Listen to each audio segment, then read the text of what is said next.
Hello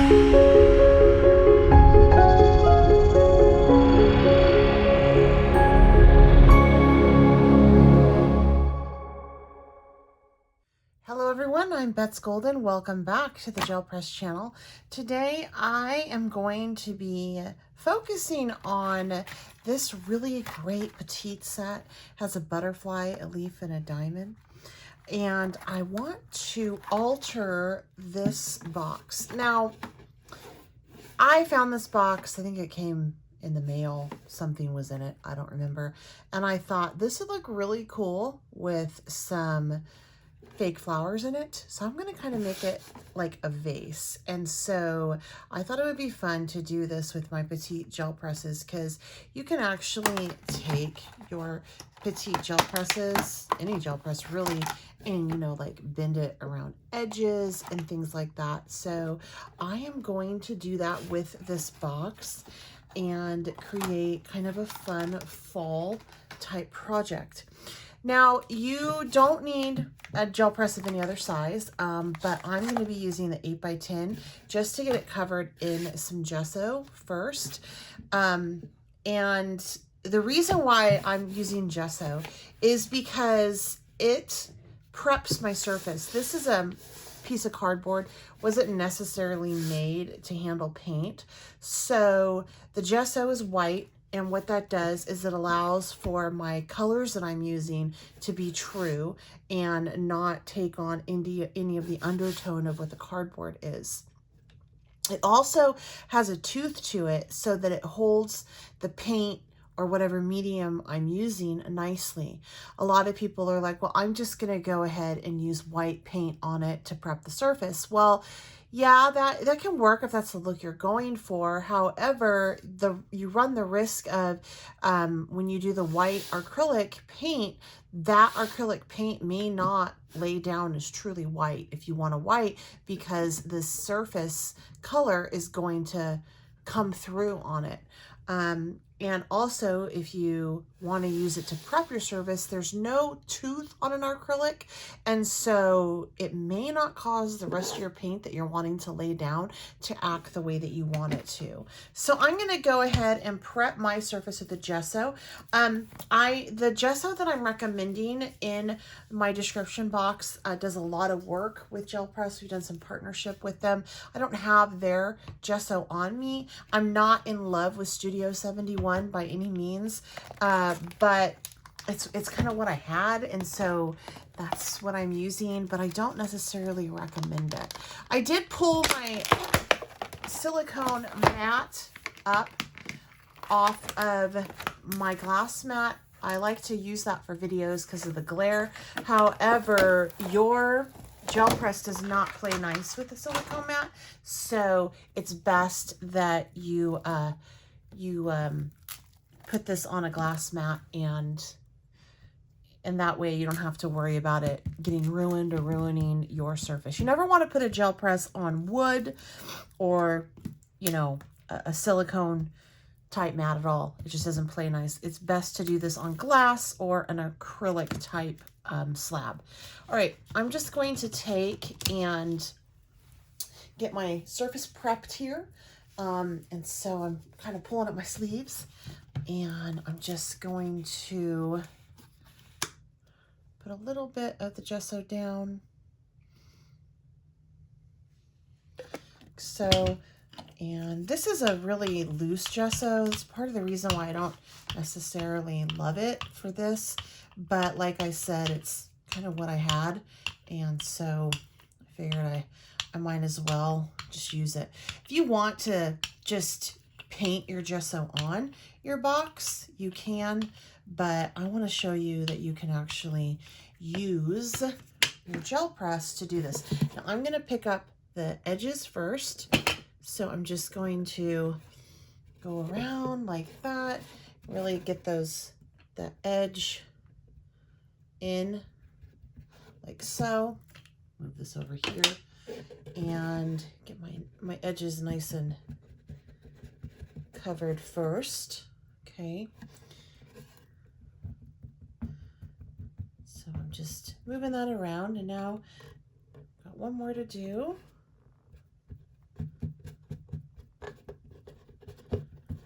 right, there we go. So all of my edges have been covered. And now I'm gonna go ahead and just roll this out some more. I pulled that back a little bit, so hopefully you can see this. Now, my brayer is having a little bit of a hard time brayering out. It's not rolling, which means that I have too much medium on my gel press. So keep that in mind. But we're gonna make it work. Like I said, this is just to prep my surface. So I'm just gonna take and lay that down and pick it up as much as I can. I'm not looking for for perfection on this. I just want to get the majority of it layered on here like so. Okay, we're almost there. Almost there. There's that. And then let me just get right in there. And there we go. It's a pretty good covering. It's going to be nice. Let me just spread this out a little bit. There's plenty of gesso still on this. Like I said, I put a little bit too much down, but that's okay. And you're gonna get your hands messy on this. That's just gonna happen. Okay. So, there we go. Voila. And I'm gonna just run this out again.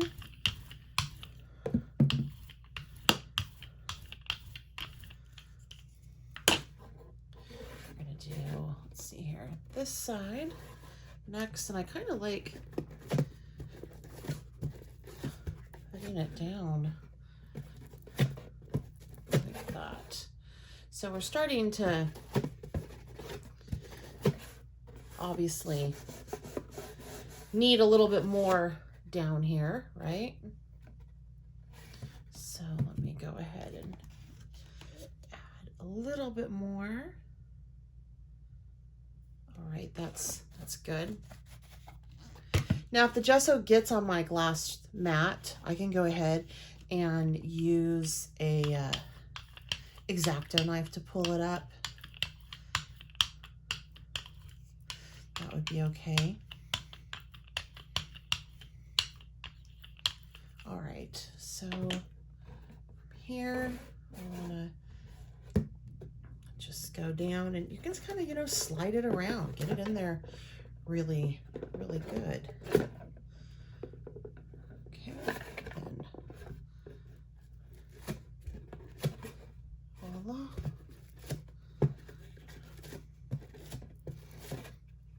Okay, so that's pretty good.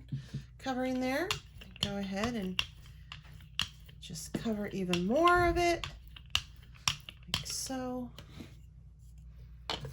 And we're gonna just pop that on. I went ahead and sped this process up for you. I know that it can get a little bit boring watching this, but there are a lot of people that like to see the complete process. So the least I could do is show you, but also speed it up. I really like doing this technique because it does allow for pretty good coverage. Plus, I find it to be faster than trying to gesso the entire box with a paintbrush. And sometimes I get those paint lines in, like the brush strokes, and I didn't want that. So I went over this obviously a few times with the gesso, and once I got the covering to my liking, then I went ahead and let it dry so that I could move on to the final step. I also cleaned it off, the brayer off on my box too, which is a great little hack to do when you are laying down gesso. But all in all, this to me was a fun process. It took about 10 minutes. Once I did get the gesso laid, I normally do like to keep my plates dirty. However, once the gesso is laid and dried, I don't actually like to keep the gesso on the gel press simply because it does prep surfaces, and I just don't like to risk it. So I'm going to try to lift this up with as much as I can using some of the paint that I'm actually going to use on my project today. And then I thought it would be good to show you how you can clean your gel press. I lifted up as much of that paint as I could. And then from here, I know I'm not going to get much else up. So I go ahead and use some of your instant hand sanitizer, rub that all over the place. And as you can tell, it just loosens it up really, really nicely. And I really make sure that I just rub it on into the gel press plate as much as possible. And once I get it nicely rubbed in and it's moving around freely, I take a baby wipe. My baby wipe is actually dry, and I just wipe up the excess and it gets everything up. So if you have a gel press plate that you want to clean, this is the best way to do it. It really gets everything up quite nicely. And I understand that after probably 10 or so uses in general, you probably do want to clean your plate, and this is really the best way. You just want to make sure that you use a lint-free either cloth or paper product to get your antibacterial hand soap up. And I go back in right here and I do it again because I'm noticing that there's a little bit of cloudiness on there. And since I just used gesso on the plate, I want to make sure that I get that all up because I don't want to prep my gel press surface to be painted on. I'm pretty sure that I could lift it, but I just don't want to risk it. I love this gel press plate. It's an 8x10, and granted, if I do ruin one side, you can turn it over and use the other side. But this was easy enough for me to do. And as you can tell, it just is all clean. You can see through it and it's ready for my next play session. And I also make sure that I clean up my surface under it simply because, again, I was working with gesso, and that is something that preps a surface for paint. And I just didn't want my glass mat to be prepped for paint, right? So now I have my prep box that is dry and ready to be painted on. And I'm going to use this leaf from that set that I showed you earlier on. I do have it listed down below so you can find that. And I love this because, as you can tell, I can wrap it around those corners and it stamps it and it just flows so nicely around the box. And I create a flower from this using Cheddar acrylic paint. That's the Dina Wakley paint. And once the acrylic dries, it does dry to a plastic, and I can layer colors on top of it and it won't blend together and give me any kind of mud as long as I let it all dry. So I go ahead and I just create this gorgeous flower scene all around my box.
Now that I have that first layer of cheddar down, I go back through and I do some pretty flowers and ruby. Again, my art tends to be pretty bright and whimsical, so it's pretty hard for me to do fall colors. And this is such a great project because I can really put my personal twist on it and have it go nicely with fall, but stay true to my type.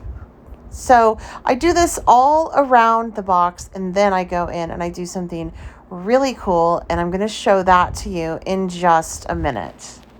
Now I'm going to use that same Petite set, and I'm going to use it as a paint palette almost. Instead of taking the Petite to the project, I'm using it to add paint evenly to my bubble wrap, which was more trash, and I'm placing that on my box. The color that I'm using here, I believe, is Penny, and I'm going to do a couple different found objects. It's really trash, and I'm going to repeat this process with Penny here first. Then I'm going to come back through, you'll see, with some cardboard and lay out gold, and then from there I'm going to lay out some olive with some bigger bubble wrap, and it's going to give that fun mixed media feel. It also is adding into some of that white space, because for fall, let's be real, that white is a little bit too stark. So I definitely want to get some more fall colors, and I thought that the penny and the gold would be perfect for this. And as you can tell, it's really turning out to be quite a fun project.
There it is, the mock vase, I will call it.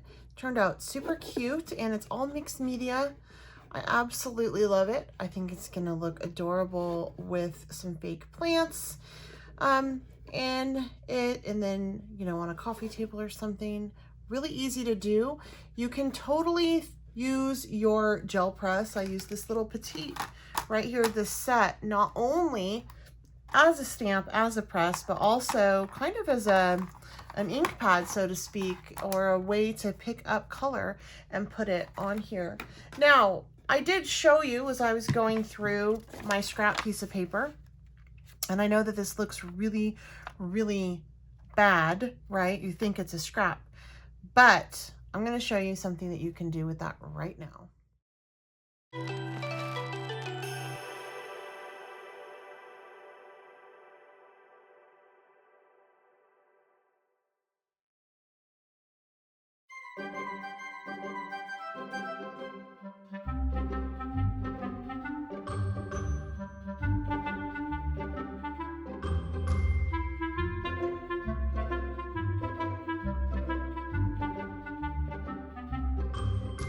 And that is what you can do with literally your scratch paper, your junk paper, your trash that has paint with it. You just go ahead and trim it down, create shapes, add a little bit of this and that, and boom, you can make yourself a pretty cool tag.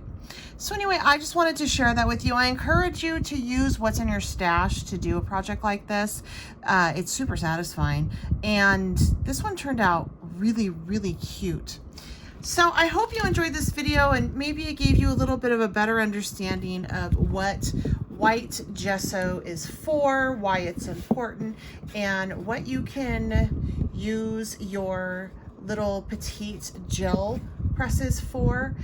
And that you may look at some things that you have around your house a little bit differently. If you have not subscribed to our channel, I certainly hope that you do so. Make sure you hit that subscription button down there. Also, give this video a thumbs up if you enjoyed it. And if you know anyone who is interested in gel press, please share our channel and our website. We have a lot of great resources over there. Again, I am Bets Golden. Thank you so much. Until next time, happy crafting.